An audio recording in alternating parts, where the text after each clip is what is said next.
সম্মানিত হাজিরিন, সেই গর্ববোধ করা জাতি আকাশের দিকে আঙ্গুল উঠিয়ে মানুষের অত্যাচারের, জুলুম নির্যাতনের স্টিম রুল থাকার পরে আঙ্গুল উঠিয়ে যারা কথা বলে, আজকে তারা অপদলিত হচ্ছে, অপমানিত হচ্ছে, লাঞ্ছিত হচ্ছে।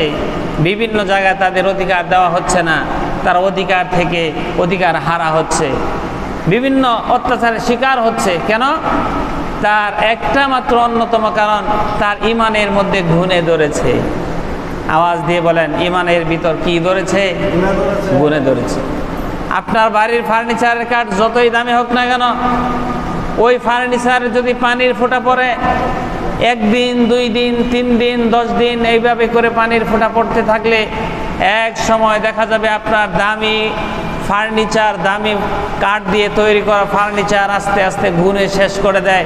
ঠিক তেমনিভাবে আমরা মুসলিম সংস্কৃতি ছেড়ে দিয়ে, মুসলিম আদব আখলাক, মুআমালাত মুআশারাত ছেড়ে দিয়ে, আল্লাহর হুকুম ছেড়ে দিয়ে, রাসূলের সুন্নত তরিকা ছেড়ে দিয়ে আমরা যখন পশ্চিমা কৃষ্টি কালচার গ্রহণ করেছি, তখন ঠিক কাঠে যেমন আপনার গুণ পোকা ধরে কাঠ নষ্ট করে ফেলে, ঠিক তেমনিভাবে আমাদের ইমানের মধ্যেও পচন ধরেছে, আমাদের ইমানটাও দুর্বল হয়ে গেছে।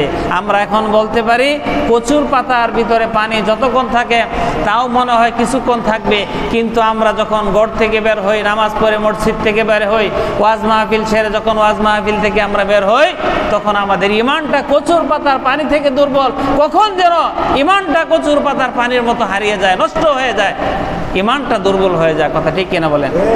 ইমানের ভিতর গুণ ধরেছে। এই ইমানদার ব্যক্তি, সে তো ইমানের জোরে বলিয়ান হয়ে, ইমান নামক স্পিরিট, চেতনা, শক্তি নিয়ে সে যখন পৃথিবীর ময়দানে চলবে, তখন তামাম পৃথিবীর সমস্ত অত্যাচারী জুলুম ব্যক্তিরা ওই ইমানদারদেরকে ভয় পায়। অথচ আজকে আমাদেরকে ভয় পাচ্ছে না। কারণ এর কারণ কি? কারণ হলো আমরা যাকে ভয় পাওয়ার কথা তাকে ভয় পাই না, যাকে ভয় পাওয়ার কথা না তার কাছে আমরা হাত জোর করে বসে থাকি। এটা পৃথিবীর বাস্তব ইতিহাস হয়ে দাঁড়িয়েছে। অথচ আমার উচিত ছিল আল্লাহকে ভয় করা। আওয়াজ দিয়ে বলেন, কাকে ভয় করা? কোরআনুল কারীমের মধ্যে রাব্বুল আলামিন বলেছেন, আমপারার সূরার নাম নাজিয়াত 40-41 নম্বর আয়াতের মধ্যে রব্বুল আলামিন মানব জীবনে ভয়ের সংজ্ঞা দিয়েছেন। ভয় করতে হবে কাকে, কিভাবে ভয় করতে হবে? আল্লাহ পাক বলেন, ওয়া আম্মা মান খাফা মাকামা রাব্বিহি ওয়া নাহান নাফসা আনিল হাওয়া ফাইন্নাল জান্নাতা হিয়াল মাওয়া। আল্লাহু আকবার। আল্লাহ রাব্বুল আলামিন বলেন,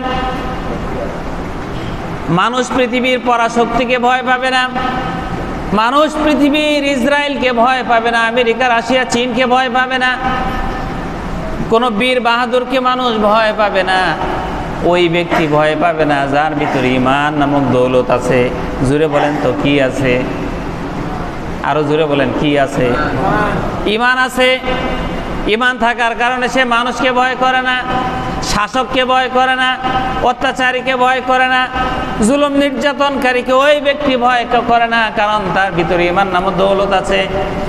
আর এই ঈমান থাকার কারণে আল্লাহর নবী বলেন, যে ব্যক্তি মৃত্যুর সময় ঈমান নিয়ে ওই কালেমা পড়তে পারবে, লা ইলাহা ইল্লাল্লাহ, আল্লাহর নবী বলেন ঈমান নিয়ে জীবনের শেষ মুহূর্তে যখন কালেমা পড়তে পারবে, আল্লাহর নবী ঘোষণা দিলেন, এই ব্যক্তি জান্নাতি, এই ব্যক্তি জান্নাতি, সফল কাম হয়ে গেছে।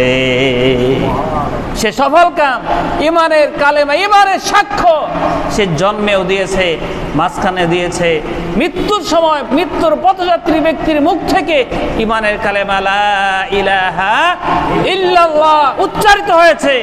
আল্লাহর নবী বলেন, এই ব্যক্তি সফল, এই ব্যক্তি জান্নাতি। চিৎকার দিয়ে বলেন সুবহানাল্লাহ। কারণ তার ভিতরে স্পিরিট, চেতনা, শক্তি আছে। তার নাম হলো ইমানি শক্তি। তার নাম কি শক্তি? ইমানি শক্তি। ইমান যার ভিতরে আছে ওই ব্যক্তি এটা চিন্তা করে, মান খাফা মাকামা রাব্বিহি, আমার রবের সামনে আখিরাতে কিয়ামতের ময়দানে আমাকে দাঁড়াতে হবে একা, আমার সাথে কেউ থাকবে না, বন্ধু থাকবে না, স্ত্রী থাকবে না, সন্তান থাকবে না, বাপ থাকবে না, কোন রকম কোন লোক থাকবে না, একা আল্লাহর সামনে আমার জীবনের বিচার দেওয়ার জন্য বিচার করবে আল্লাহ, তার সামনে আমাকে দাঁড়াতে হবে। এই চিন্তা যারা করে বুঝতে হবে তাদের কলিজা পুরাটাই ইমান দিয়ে ভরা। ইমানের ভিতরে কোনো গুণ ধরে নাই, কোনো পুকে ধরে নাই, নষ্ট হয় নাই। চিৎকার দিয়ে বলেন সুবহানাল্লাহ। আল্লাহ পাক বলেন তাহলে তার ফজিলত কি? এই ইমান নিয়ে দুনিয়ার মধ্যে চললো, ইমানের মধ্যে গুণে ধরে নাই, পছন্দ ধরে নাই, বাতিল আসলেও রক্ত চক্ষু ভয় দেখিয়েছে, ভয় পায় নাই, 144 চালু করেছে, তারপরে কোরআনের মাহফিল বন্ধ হয় নাই। এরকম হয়েছে না? কোরআনের কথা শুনতে দেবে না 144, তারপরেও জীবনের রিস্ক নিয়ে আল্লাহকে ভয় করার উদ্দেশ্যে মানুষকে কোরআনের কথা শোনাবে। এই জন্য হাজারো রকম চক্রান্তকে লাথি দিয়ে মুড়িয়ে পিছনে ফেলে কোরআনের ময়দানে কোরআনের কথা বলেছে। কারণ তারা ভয় পায়, আল্লাহকে ভয় পায়। কিয়ামতের ময়দানে আল্লাহর সামনে আমাকে জবাবদিহিতা করতে হবে। এর বিনিময় কি, এর পুরস্কার কি? নিশ্চয় এর পুরস্কার আছে। আছে কিনা বলেন? নিশ্চয় এর পুরস্কার আছে। এক ব্যক্তি আপনার সাথে এক রুমে ঘুমায়, সিগারেট খায়, আপনি খান না, আছে না? কথা কোন আছে না নাই? একই বিছনায় ঘুমায়, একজনে বোতল খায় আরেকজনে খায় না। একই সাথে ঘুমায়, একজনে লাল পানি খায় আরেকজনে। নিঃসন্দেহে যিনি খায় যিনি খান না, তার দুইজনের মধ্যে একটা পার্থক্য আছে না নাই? যিনি খায় তিনি খাচ্ছেন, যিনি খাচ্ছেন না তার মনের ভিতরে একটা ক্ষোভ, একটা জ্বালা যন্ত্রণা। সে খায়, আমি খাই না। কেন খায় না? কারণ সে আল্লাহকে মানে, রাসূলকে মানে। কথা ঠিক কিনা বলে? এটার ভয়ে সে খায় না। ইচ্ছা করলে তার টাকা কম, পয়সা কম না, ইচ্ছা করলে সে ভারত থেকে, আপনার বিদেশ থেকে সিগারেট খেতে পারে, মদ খেতে পারে, বিভিন্ন কিছু খেতে পারে। খায় না কেন? কারণ সে ভয় পায়। জোরে বলেন কাকে? এতটুকু আওয়াজ দিলে হবে না, জোরে বলেন কাকে? আল্লাহর ভয় আছে তার, এই জন্য সে আবিজাবি কাজ করে না, উল্টা পাল্টা কিছু খায় না। যেহেতু কষ্ট করে সে দুনিয়ায় চলছে, তার পুরস্কারটা কি এটা আমরা ঘোষণা করব না। এর পুরস্কারটা ঘোষণা করবেন তিনি, যার ভয়ে আমরা দুনিয়াতে চলি। আল্লাহ পাক বলছেন যারা নাকি আমার ভয়ে আখিরাতে দাঁড়াতে হবে, এই কথা চিন্তা করে দুনিয়ার উল্টা পাল্টা কথা মতো চলে না, নিজের নফসকে কন্ট্রোল করে রাখে, লাগাম ধরে রাখে, ঘোড়ার মতো লাগাম ধরে রাখে, কন্ট্রোল করে রাখে অন্তরকে। আল্লাহ পাক বললেন ফাইনাল জান্নাতা হিয়াল মাওয়া। জোরে বলেন সুবহানাল্লাহ। আল্লাহ পাক তাদের জন্য জান্নাতুল মাওয়া, সুন্দর জান্নাত আল্লাহ পাক তাদের জন্য অবধারিত করে দিয়েছেন। আল্লাহু আকবার। সুতরাং ইমানদার ব্যক্তি ভয় করবে দুনিয়ার মানুষকে নাকি আল্লাহকে? আওয়াজ দিয়ে বলেন ভয় করতে হবে কাকে? আল্লাহকে ভয় করবে ইমানদার। আর যে ব্যক্তি ইমানদার না, ওই ব্যক্তি যখন সাইকেলের চাক্কা ব্রাস্ট হয়ে যায় সে আতঙ্কিত হয়ে যায়। আর ইমানদারের সামনে কামান চলে গেলেও ইমানদার বিন্দু পরিমাণ ভয় করে না, কারণ তার ভিতরে পাওয়ার আছে, চেতনা আছে, স্পিরিট আছে, শক্তি আছে। সমস্ত পৃথিবীর শক্তি মিলেও একজন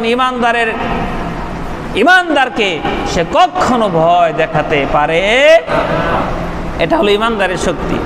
সম্মানিত ভাইয়েরা আমার, এই জন্য আল্লাহ রাব্বুল আলামিন বলছেন যারা ইমানদার তারা নিজেকে কুপ্রবৃত্তি থেকে নফসকে কন্ট্রোল করে রাখতে পারে। এটা বোঝা যাবে সে ব্যক্তি ইমানদার।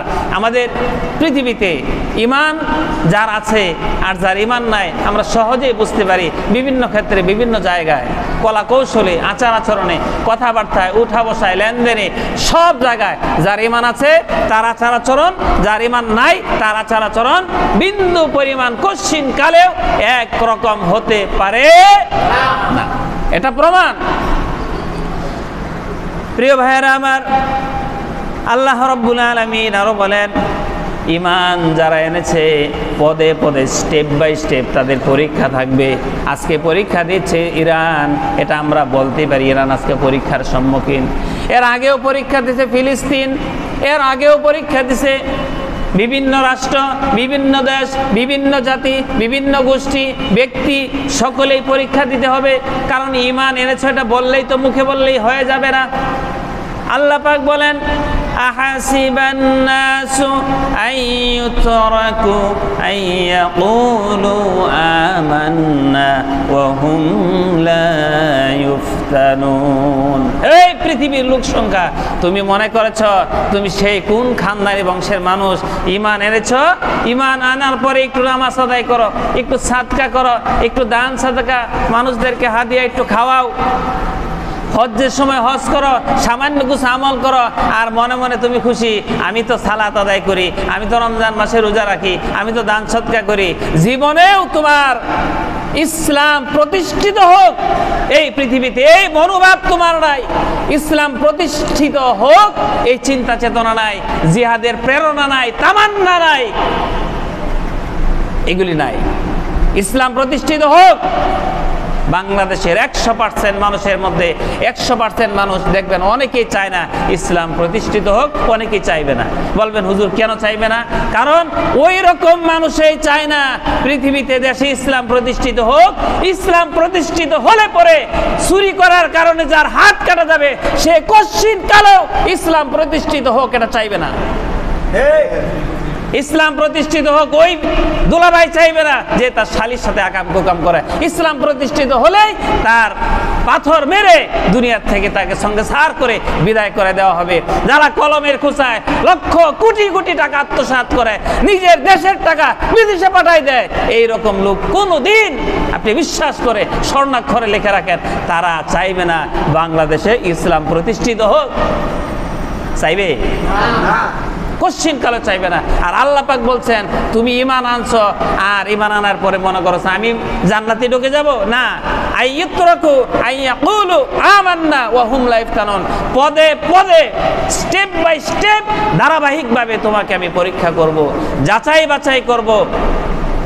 আপনি স্বর্ণের জিনিস যারা বানায় দেখবেন, স্বর্ণকে পুড়তে পুড়তে বাইরেতে বাইরেতে পুড়তে পুড়তে একেবারে শেষে খাঁটি স্বর্ণটা থাকে, এর আগে আবর্জনা যা কিছু সব শেষ হয়ে যায়, শেষ হওয়ার পরে খাঁটি হয়। মানুষে পরীক্ষা দিতে দিতে যখন আল্লাহর দৃষ্টিতে সে খাঁটি মুসলিম, খাঁটি মুমিন হয়ে যাবে, আল্লাহ রাব্বুল আলামিন বলবেন না আমার বান্দা অনেক পরীক্ষা দিয়েছে, তাকে পানিতে চোবানো হলো, তাকে তার চাকরিটা চলে গেল, তার ইনকামটা বন্ধ হয়ে গেল, তার চলার রাস্তাকে সংকুচিত হয়ে গেল, কথা বলার বাক স্বাধীনতা, লেখার বাক স্বাধীনতা, তার দুনিয়াতে সমাজে ঘোরাফেরা সবকিছু বন্ধ হয়ে গেল। কেন?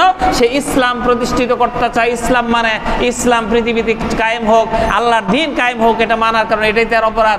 এই জন্য তার এত কিছু পরীক্ষা দিতে দিতে সব শেষ। আল্লাহ পাক বলেন না তোমাকে আমি পরীক্ষায় উত্তীর্ণ পেয়েছি, তোমাকে আমি মাফ করে দিব। সুতরাং ইমানদার ব্যক্তি এই বিষয়গুলি তারা মাথায় রাখে। আর ইমানদারের বিরুদ্ধে যতই প্রোপাগান্ডা চালানো হোক না কেন, ইমানদার ব্যক্তি এগুলি কিচ্ছুই মনে করে না।